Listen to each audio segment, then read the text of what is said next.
fool us. Let's meet the next act who might stick it to Penn and Teller.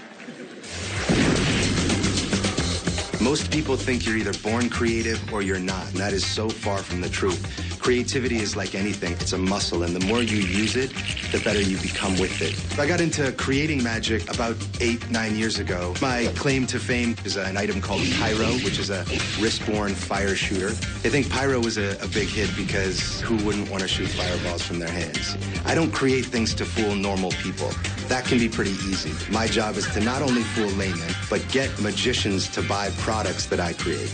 Well, tonight, it's me bringing Penn and Teller something I'm positive they've never seen before, and it's just about me standing there trying to fool them.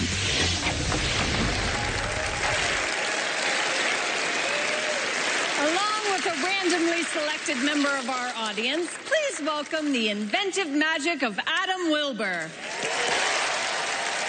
Thank you, Allison. Thanks so much. What's your name? Tony. Tony, I'm Adam. Pleasure to meet you. Nice to meet you. Can I borrow a dollar bill from you? I do have a dollar. Beautiful.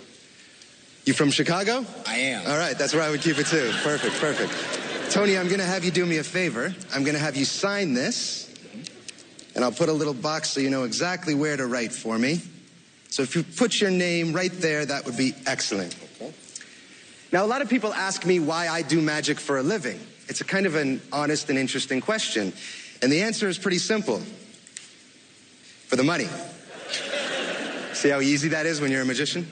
Now, Tony, we're going to get back to your bill in a moment. But first, since we're on this beautiful stage, I figured I'd show you something cool. Would you like to see a magic trick? Perfect. Coincidentally, you have exactly the right amount.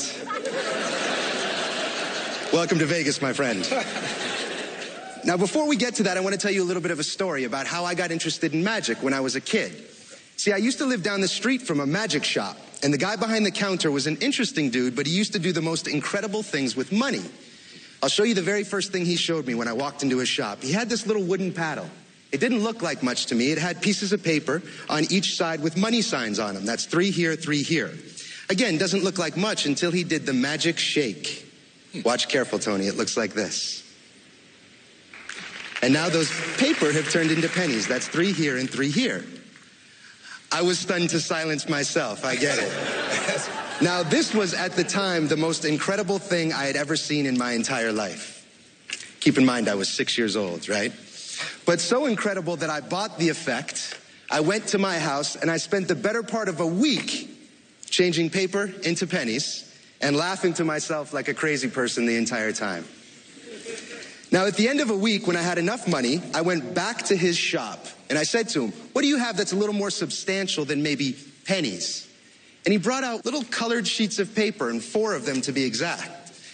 At this point, I wasn't too impressed, but he said, "Wait till you see what they can do." So, Tony, watch careful. We're going to take 4 of these pennies. I'm going to place them right in the middle of this trash paper. We'll call it that for now. Very fairly, all I'm going to do is fold them into a little bundle of trash paper, essentially. Now, at this point, as a little kid, I wasn't too impressed, much like our audience here today. Nothing happened just yet until he did the magic shake. He opened this up, and to my surprise, he had 5 times the money he started with. Watch careful, because those pennies have turned to nickels. Right? Mind was blown.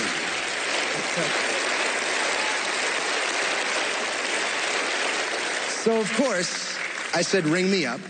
I went back to my house, and I spent the better part of 2 weeks changing paper into pennies and pennies into nickels, laughing to myself like a lunatic the entire time. Now, this time, when I went back to his shop, I didn't even have to ask him what was next, because he had this little brass cap already sitting there waiting for me. Didn't look too impressive, but for this, can I have your hand to demonstrate? Put your hand right in here and a little higher. I'm going to take the 4 nickels and I'm going to place them on the back of your hand. Now, it's important you keep your hand steady, because if you don't, those nickels fall off into my hand.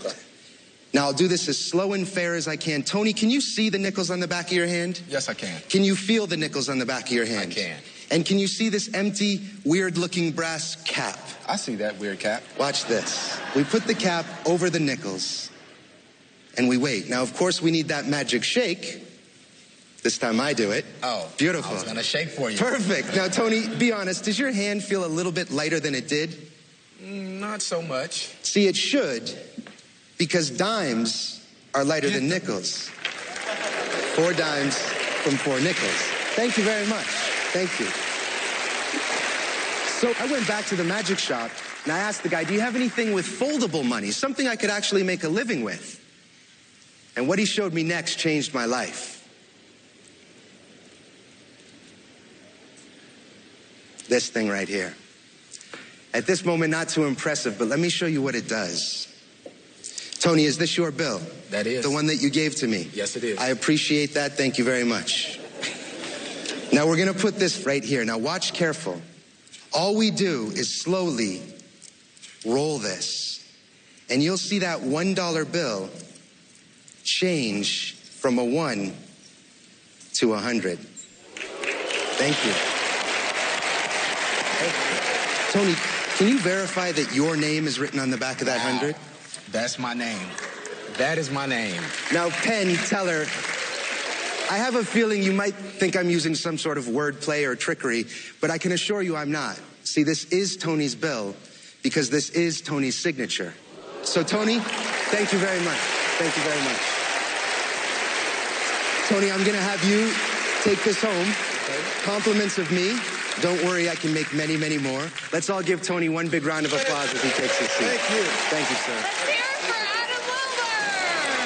Thank you very much. That's amazing. Thank you.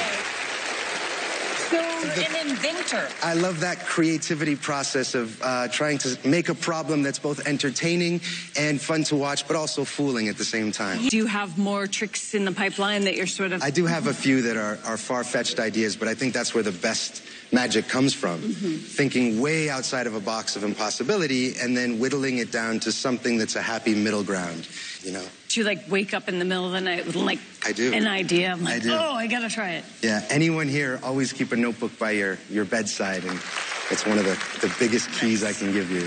Okay, looks like the guys are ready. Guys? I want to say before anything that magicians are never classy. They always do these things where they change a dollar bill into 100 and they change it back and do some sort of lame joke about keeping the money or keeping the money for themselves. Giving the guy the $100 bill as a souvenir is classy and the way to go. We've never seen a magician do that. Really, really. Thank you. Thank you. Now, we all know these words. I'm just going to rattle off really quickly. We all know paddle moves, cap and pence, and Buddha money mystery. We all know those. And those are done beautifully and a really nice routine. But the question is, how did you get the signature on the bill? And there are 2 solutions that we could think of.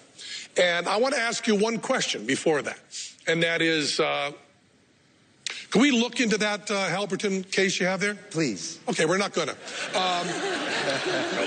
We just want to know if we could. Sure. We have a huge amount of information once you said that. And if you were bluffing on that, you're a genius. Just a genius.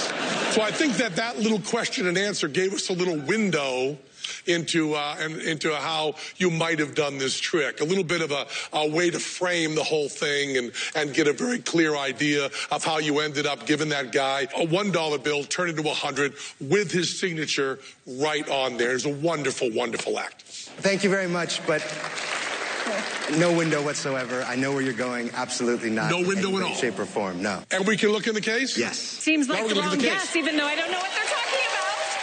Wait. Oh, this is exciting, people. Oh, there's no window in there.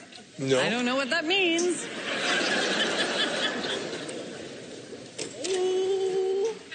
I think we have a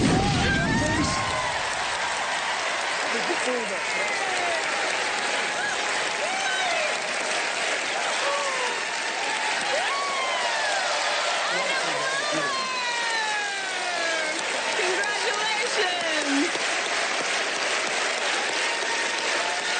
You have 2 choices, both of them wrong.